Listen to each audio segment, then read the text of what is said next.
Hello students, welcome to RH Chemistry. So second PUC examination result ಇವತ್ತು release ಆಗಿದೆ. ಬಹಳ ಜನ ವಿದ್ಯಾರ್ಥಿಗಳಿಗೆ ಖುಷಿಯಾಗಿದೆ, ಬಹಳ ಜನ ವಿದ್ಯಾರ್ಥಿಗಳಿಗೆ ನಿರಾಸೆಯಾಗಿದೆ. ಬಹಳ ಜನ ವಿದ್ಯಾರ್ಥಿಗಳು ಇದಕ್ಕಿಂತ ಜಾಸ್ತಿ ಮಾರ್ಕ್ಸ್ ನನಗೆ ಬರಬೇಕಾಗಿತ್ತು ಅನ್ನೋ ಒಂದು ಟೆನ್ಷನ್ ಅಲ್ಲೂ ಕೂಡ ಇರುವಂತದ್ದು ಕಾಣಿಸ್ತದೆ.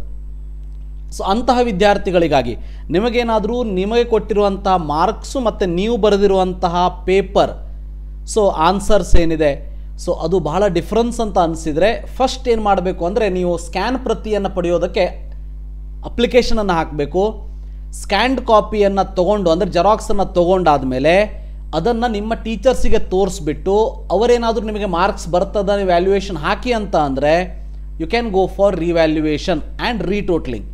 ಇದರಲ್ಲಿ ರೀಟೋಟ್ಲಿಂಗಿಗೆ ಯಾವುದೇ ರೀತಿ ಫೀಸ್ ಇರೋದಿಲ್ಲ, ಬಟ್ ರಿವ್ಯಾಲ್ಯೂಯೇಷನಿಗೆ ಫೀಸ್ ಇರ್ತದೆ. ಬಟ್ ಅದು ಏನೇ ಆದರೂ ಕೂಡ ನೀವು ಕಂಪಲ್ಸರಿಯಾಗಿ ಫಸ್ಟ್ ಸ್ಕ್ಯಾನ್ಡ್ ಕಾಪಿಯನ್ನು ತೆಗೆದುಕೊಳ್ಳಲೇಬೇಕು.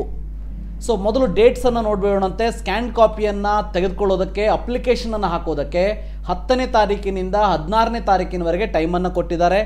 ಸ್ಕ್ಯಾನ್ ಪ್ರತಿಯನ್ನು ಡೌನ್ಲೋಡ್ ಮಾಡ್ಕೊಳ್ಳೋದಕ್ಕೆ 14ನೇ ತಾರೀಕಿನಿಂದ 19ನೇ ತಾರೀಕಿನವರೆಗೆ ಟೈಮನ್ನು ಕೊಡ್ತಾರೆ. ಯಾಕಂದರೆ ನೀವು ಒಂದು ಸಾರಿ ಈ ಸ್ಕ್ಯಾನ್ಡ್ ಕಾಪಿಗೆ ಅಪ್ಲಿಕೇಶನ್ ಹಾಕಿದ ಮೇಲೆ ಅದು ವ್ಯಾಲ್ಯೂಯೇಷನ್ ಸೆಂಟರಿಗೆ ಆ ಇನ್ಫಾರ್ಮೇಷನ್ ಹೋಗಿಬಿಟ್ಟು ಅಲ್ಲಿಂದ ಆ ಪೇಪರ್ಗಳು ಪಿಕ್ ಆಗಿಬಿಟ್ಟು ಸ್ಕ್ಯಾನ್ ಆಗಿಬಿಟ್ಟು ನಿಮ್ಮ ಒಂದು ಮೊಬೈಲ್ ನಂಬರಿಗೆ ಅಪ್ಲೋಡ್ ಆಗ್ತದೆ. ಅಂದರೆ ಈ ಒಂದು ವೆಬ್ಸೈಟಲ್ಲಿ ಅಪ್ಲೋಡ್ ಆಗ್ತದೆ, ಅದರಲ್ಲಿ ನೀವು ಡೌನ್ಲೋಡ್ ಮಾಡ್ಕೊಳ್ಬೇಕಾಗ್ತದೆ. ಅದಕ್ಕೆ 19ನೇ ತಾರೀಕು ತನಕ ಟೈಮ್ ಇದೆ. 19ನೇ ತಾರೀಕು ತನಕ ಆದಮೇಲೆ ಮರುಮೌಲ್ಯಮಾಪನ ಅಂದರೆ ರಿವ್ಯಾಲ್ಯೂಯೇಷನಿಗೆ ಅರ್ಜಿ ಸಲ್ಲಿಸೋದಕ್ಕೆ ನಿಮಗೇನಾದರೂ ಮಾರ್ಕ್ಸ್ ಬಂದೇ ಬರ್ತದ ಅಂತ ಅನಿಸಿದರೆ ಅರ್ಜಿ ಸಲ್ಲಿಸೋದಕ್ಕೆ 20ನೇ ತಾರೀಕಿನವರೆಗೆ ಟೈಮನ್ನು ಕೊಟ್ಟಿದ್ದಾರೆ. ಗೊತ್ತಿರಲಿ. ಹಾಗಾದರೆ ಫೀಸ್ ಎಷ್ಟು? ಫೀಸ್ ನೋಡಿ, ಪ್ರತಿ ವಿಷಯಕ್ಕೆ ಪ್ರತಿ ಸಬ್ಜೆಕ್ಟಿಗೆ 530 ರುಪೀಸನ್ನು ನೀವು ಪೇ ಮಾಡಬೇಕು. ಪ್ರತಿ ವಿಷಯಕ್ಕೆ ಮರುಮೌಲ್ಯಮಾಪನಕ್ಕೆ 1670 ರುಪೀಸನ್ನು ಪೇ ಮಾಡಬೇಕು. ಅಂಕಗಳ ಮರು ಎಣಿಕೆ ಅಂದರೆ ರೀಟೋಟ್ಲಿಂಗಿಗೆ ಫೀಸ್ ಇರೋದಿಲ್ಲ, ಬಟ್ ಸ್ಕ್ಯಾನ್ಡ್ ಕಾಪಿಯನ್ನು ಮೊದಲು ತೆಗೆದುಕೊಂಡು ನಂತರ ಅಪ್ಲೈ ಮಾಡುವಂಥದ್ದು. ಓಕೆ, ಫಸ್ಟ್ ಪರ್ ಸಬ್ಜೆಕ್ಟಿಗೆ 530 ರುಪೀಸ್ ಇರ್ತದೆ ಅನ್ನೋದು ಗೊತ್ತಿರಲಿ. ಸೊ ಇದನ್ನು ನೀವು ಚಲನ್ ತೊಗೊಂಡು ಬ್ಯಾಂಕಿಗೆ ಹೋಗಿನೂ ಕೂಡ ತುಂಬೋದು ಆಫ್ಲೈನು, ಇಲ್ಲ ಆನ್ಲೈನಲ್ಲೂ ಕೂಡ ನೀವು ಇಲ್ಲಿ ಪೇ ಮಾಡ್ಬೋದು ಅನ್ನೋದು ಗೊತ್ತಿರಲಿ. ಹಾಗಾದರೆ ಅದಕ್ಕೆ ಏನು ಮಾಡಬೇಕು ನೋಡಿ, ಏನು ಮಾಡಬೇಕು ಅಂದರೆ KSCAB.Karnataka.gov.in ನಲ್ಲಿ ಒಂದು ಲಿಂಕನ್ನು ಕೊಟ್ಟಿರ್ತಾರೆ. ಆ ಲಿಂಕನ್ನು ಕ್ಲಿಕ್ ಮಾಡಿ ಅಪ್ಲಿಕೇಶನ್ ಫಾರ್ ಸ್ಕ್ಯಾನ್ಡ್ ಕಾಪಿಯನ್ನು ಕ್ಲಿಕ್ ಮಾಡಬೇಕು. ಅದಾದ ಮೇಲೆ ಅದರಲ್ಲಿ ಹೌ ಟು ಅಪ್ಲೈ ಅನ್ನೋದನ್ನು ಕೂಡ ಕೊಟ್ಟಿರ್ತಾರೆ.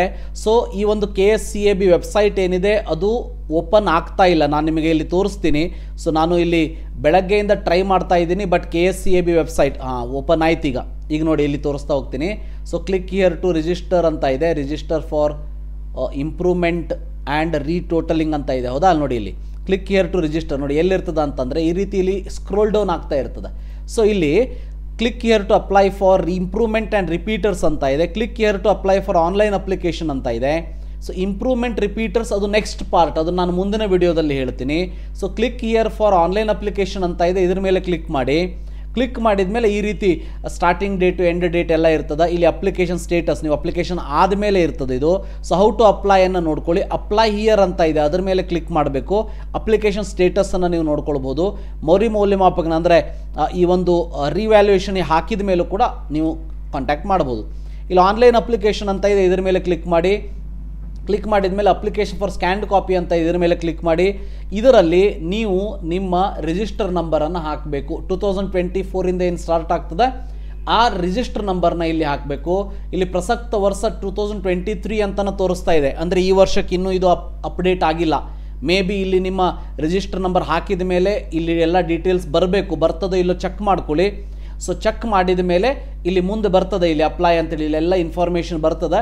ಇದನ್ನು ನಾನು ಮುಂದಿನ ಒಂದು ವಿಡಿಯೋದಲ್ಲಿ ಡೀಟೇಲ್ ಆಗಿ ಮಾಡಿ ತೋರಿಸೋದಕ್ಕೆ ಪ್ರಯತ್ನವನ್ನು ಮಾಡ್ತೀನಿ. ಸೊ ಇವತ್ತು ಈ ಒಂದು PDF ಅಲ್ಲಿ ಕೊಟ್ಟಿರೋದ್ರ ಬಗ್ಗೆ ಇನ್ಫಾರ್ಮೇಷನ್ ತೊಗೊಳ್ಳಂತೆ. ಈ ರೀತಿಯಾಗಿ ನೀವು KSCAB ವೆಬ್ಸೈಟಿಗೆ ಹೋಗಿಬಿಟ್ಟು ರಿಜಿಸ್ಟರ್ ನಂಬರ್ನ ಹಾಕಿ ಎಲ್ಲ ಮಾಹಿತಿಗಳು ಬರ್ತದೆ. ಅದಾದ ಮೇಲೆ ಸೊ ಎಲ್ಲ ಇನ್ಫಾರ್ಮೇಷನನ್ನು ಫಿಲ್ ಮಾಡಬೇಕು. ಮೊಬೈಲ್ ನಂಬರ್ ಹಾಕಬೇಕು, ನಿಮ್ಮ ಮೊಬೈಲ್ ನಂಬರೇ ಇರಬೇಕು, ಯಾಕಂದರೆ ಅದಕ್ಕೊಂದು OTP ಬರ್ತದೆ. ಇಮೇಲ್ ID ಹಾಕಿ, ವಿಳಾಸವನ್ನು ಹಾಕಿ. ಸೊ ಒಂದು ಆಟೋ ಜನರೇಟ್ ಅಂತ ಇರ್ತದೆ, ಚಲನ್ ಸಂಖ್ಯೆ ಒಂದು ಬರ್ತದೆ. ಮೇಕ್ ಪೇಮೆಂಟ್ ಅಂತ ಬಂದಾಗ ಅದರಲ್ಲಿ ಕ್ಯಾಶ್ ಪೇಮೆಂಟ್, ಆನ್ಲೈನ್ ಪೇಮೆಂಟ್ ಅಂತ ಬರ್ತದೆ. ನೀವು ಯಾವ್ದು ಬೇಕಾದರೂ ಸೆಲೆಕ್ಟ್ ಮಾಡಿ. ಕ್ಯಾಶ್ ಪೇಮೆಂಟ್ ಸೆಲೆಕ್ಟ್ ಮಾಡಿದರೆ ಚಲನನ್ನು ಡೌನ್ಲೋಡ್ ಮಾಡಿಕೊಂಡು ಬ್ಯಾಂಕಿಗೆ ಹೋಗಿ ಪೇ ಮಾಡಬೇಕಾಗ್ತದೆ. ಸೊ ಅದಾದ ಮೇಲೆ ಆನ್ಲೈನ್ ಬ್ಯಾಂಕಿಂಗ್ ಆದರೆ ಸೊ ಇಲ್ಲೇ ನೀವು ಪೇ ಮಾಡ್ಬೋದು. ಸೊ ಇದಿಷ್ಟು ನೀವು ಪೇ ಮಾಡಬೇಕಾಗ್ತದೆ. ಪೇ ಮಾಡಿದ ಮೇಲೆ ಇಮ್ಮಿಡಿಯೇಟ್ ಸ್ಕ್ಯಾನ್ ಕಾಪಿ ಬರೋದಿಲ್ಲ. ನಾನು ಹೇಳಿದ ಹಾಗೆ ಇಲ್ಲಿ ನೋಡಿ 14ನೇ ತಾರೀಕು ನಿಮಗೆ ಲಾಸ್ಟ್ ಸ್ಟಾರ್ಟ್ ಆಗೋದು, ಅದು 10ನೇ ತಾರೀಕು ಸ್ಟಾರ್ಟ್ ಆಗ್ತದೆ ಇವತ್ತು. 14ರಿಂದ ನಿಮಗೆ ಸ್ಕ್ಯಾನ್ ಪ್ರತಿಯನ್ನು ಡೌನ್ಲೋಡ್ ಮಾಡ್ಕೊಳ್ಳೋದಕ್ಕೆ ಸೊ ಕೊನೆಯ ದಿನಾಂಕವನ್ನು ಕೊಡ್ತಾರೆ, 14th ಕೊಡ್ತಾರೆ. ಅಂದರೆ ಅದಾದ ಮೇಲೆ ಈಗ ಇವತ್ತು ಹಾಕಿದ್ರೆ ನಾಳೆ ಬರೋದಿಲ್ಲ, 14ನೇ ತಾರೀಕು ಆದಮೇಲೆ ಚೆಕ್ ಮಾಡ್ತಾ ಇರಿ, ಪದೇ ಪದೇ ಚೆಕ್ ಮಾಡ್ತಾ ಇರಿ. ಫಸ್ಟ್ ಹಾಕಿಬಿಟ್ರೆ ಫಸ್ಟ್ ಬರ್ತದೆ ಹಾಗೇನಿಲ್ಲ. ಒಟ್ಟಿನಲ್ಲಿ 19ನೇ ತಾರೀಕಿನೊಳಗೆ ಯಾವಾಗ ಬೇಕಾದರೂ ನಿಮಗೆ ನಿಮ್ಮ ಸ್ಕ್ಯಾನ್ಡ್ ಕಾಪಿ ಡೌನ್ಲೋಡ್ ಮಾಡ್ಕೊಳ್ಳೋದಕ್ಕೆ ಸೊ ಒಂದು ಲಿಂಕನ್ನು ಕೊಡ್ತಾರೆ.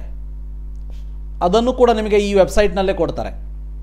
ಹೌದಾ, ನೋಡಿ ಮೌಲ್ಯಮಾಪನ ಅರ್ಜಿ ಇಲ್ಲೇ scanned application for scanned copy ಅಂತ ಏನಿದೆ, ಇಲ್ಲೇ ಇನ್ನೊಂದು ಲಿಂಕನ್ನು ಕೊಡ್ತಾರೆ ಡೌನ್ಲೋಡ್ ಅಂತೇಳಿ. ಸೊ ಅದರಲ್ಲಿ ನಿಮ್ಮ ಮೊಬೈಲ್ ನಂಬರಿಗೆ ಒಂದು OTP ಬರ್ತದೆ, OTPಯನ್ನು ಯೂಸ್ ಮಾಡಿಕೊಂಡು ನೀವು ಡೌನ್ಲೋಡನ್ನು ಮಾಡ್ಕೊಳ್ಬೋದು.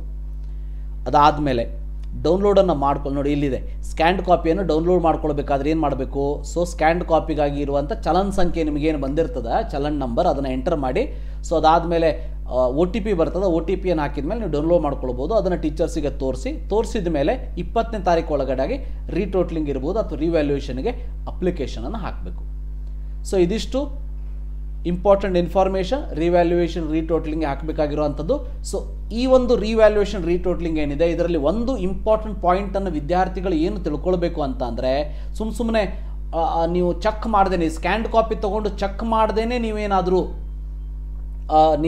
ಈ ಒಂದು ರಿವ್ಯಾಲ್ಯೂಯೇಷನ್ಗೆ ಹಾಕಿಬಿಟ್ರಿ ಅಂತ ಅಂದರೆ ಆವಾಗ ಮಾರ್ಕ್ಸ್ ನಿಮ್ಮದು ಕಡಿಮೆನೂ ಆಗ್ಬೋದು. ಗೊತ್ತಿರಲಿ, ಪ್ರತಿಯೊಬ್ಬರು ನಮಗೆ ಜಾಸ್ತಿನೇ ಬೇಕಂತನ ಮಾರ್ಕ್ಸ್ ಹಾಕಿರ್ತಾರೆ, ಆದರೆ ಕಡಿಮೆನೂ ಆಗ್ಬೋದು. ನೋಡಿ, ಸೊ ಮೌಲ್ಯಮಾಪನ ಪಡೆದ ಅಂಕಗಳಿಗಿಂತ ಮರು ಮೌಲ್ಯಮಾಪನದಲ್ಲಿ 1 ಅಂಕ ಅಥವಾ 1ಕ್ಕಿಂತ ಅಂಕಗಳು ಹೆಚ್ಚಾದಲ್ಲಿ ಅಥವಾ ಕಡಿಮೆಯಾದಲ್ಲಿ ಮರು ಮೌಲ್ಯಮಾಪನದಲ್ಲಿ ಪಡೆದ ಅಂಕಗಳನ್ನು ಮಾತ್ರ ಪರಿಗಣಿಸಲಾಗುತ್ತದೆ. ಅಂದರೆ 1 ಅಂಕಕ್ಕಿಂತ ಜಾಸ್ತಿ ಬಿತ್ತು ಅಂದರೆ 1 ಅಂಕ ಬಿದ್ದರೂ ಅಥವಾ 1 ಅಂಕ ಅಂದರೆ 1 mark R more than 1 mark ಎಷ್ಟೇ ಇದ್ದರೂ ಕೂಡ ಅದು ಜಾಸ್ತಿ ಆಗೋದಿದ್ರೆ ಅಷ್ಟು ಜಾಸ್ತಿ ಆಗ್ತದೆ, ಕಡಿಮೆ ಆಗೋದಿದ್ರೆ ಅಷ್ಟು ಕಡಿಮೆ ಆಗ್ತದೆ, ಏನು ಬೇಕಾದರೂ ಆಗ್ಬೋದು. ಒಂದು ಸಾರಿ ರಿವ್ಯಾಲ್ಯೂಯೇಷನ್ದಲ್ಲಿ ಒಂದು ರಿಸಲ್ಟ್ ಬಂತು ಅಂದರೆ ಅದನ್ನು ಮತ್ತೆ ರಿವ್ಯಾಲ್ಯೂಯೇಷನ್ಗೆ ಹಾಕೋದಕ್ಕೆ ನಿಮಗೆ ಸಾಧ್ಯ ಆಗೋದಿಲ್ಲ ಅನ್ನೋದು ಗೊತ್ತಿರಲಿ. ಸೊ ಅದಕ್ಕೆ ವೆರಿ ಇಂಪಾರ್ಟೆಂಟ್ ಅಂತ ಅಂದರೆ ಫಸ್ಟು ಸ್ಕ್ಯಾನ್ಡ್ ಕಾಪಿ ಡೌನ್ಲೋಡ್ ಮಾಡಿಕೊಂಡು ಟೀಚರ್ಸಿಗೆ ತೋರಿಸ್ಬಿಟ್ಟು ಅವರೇನಾದರೂ 1 ಮಾರ್ಕ್ಸ್ ಆದರೂ ಬರ್ತದೆ ಹಾಕಂತಂದ್ರೆ ಹಾಕಿ. 1 ಮಾರ್ಕ್ಸು ಬರೋದಿಲ್ಲ, ಇದ್ದಿದ್ದು ಮಾರ್ಕ್ಸ್ ಹೋಗ್ತದೆ ಅಂತಂದರೆ ನೀವು ನಿಮ್ಮ ಸೊಕ್ಕಿಗೆ ನೀವು ರಿವ್ಯಾಲ್ಯೂಯೇಷನ್ ಹಾಕಿದ್ರಿ ಅಂದರೆ ಇದ್ದಿದ್ದು ಮಾರ್ಕ್ಸು ಕಡಿಮೆ ಆಗಿಬಿಡ್ತದೆ, CET ಹೊಡ್ತಾ ಬೀಳ್ತದೆ ಸೈನ್ಸ್ದವರಾದರೆ. ಅದನ್ನೆಲ್ಲ ತಲೆಯಲ್ಲಿ ಇಟ್ಟುಕೊಂಡು ನೀವು ರಿವ್ಯಾಲ್ಯೂಯೇಷನಿಗೆ ಅಪ್ಲೈ ಮಾಡಿ ಅಂಥೇಳಿ ನಾನು ಕೇಳ್ಕೊಳ್ತಾ ಇದ್ದೀನಿ. ಸೊ ಇದಿಷ್ಟು ಇಂಪಾರ್ಟೆಂಟ್ ಇನ್ಫಾರ್ಮೇಷನು ನಿಮಗೋಸ್ಕರ. So thank you for watching. Have a nice day.